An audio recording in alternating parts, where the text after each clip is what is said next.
Fuel pump, fuel pump. I just changed my fuel pump. I haven't been on YouTube for a while, but I'm around.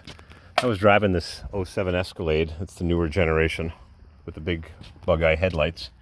And I was a long way from home, and my fuel pump may have died. It wouldn't restart. So I'm going to give you the short version of it. So I made a hole here, and I just dumped in another Suburban. It was double-walled plus the brackets here, but different story. But what I'm trying to tell you is here, yeah, make the hole. Don't worry about it. Just put some good adhesive or JB weld to close it up. And what's the dimensions? I don't know. Just make a hole from this ridge to the spot weld. But what I want to show you guys on this video is this tool that I made out of a piece of galvanized stuff, which is fuming me up.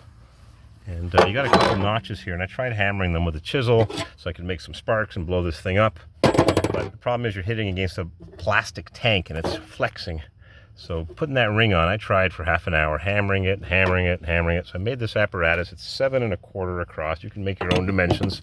And I welded a 7/8 nut on. And I tried with smaller ratchets, wouldn't work. So I got my swing bar, which is longer than this ratchet, 3/4 inch.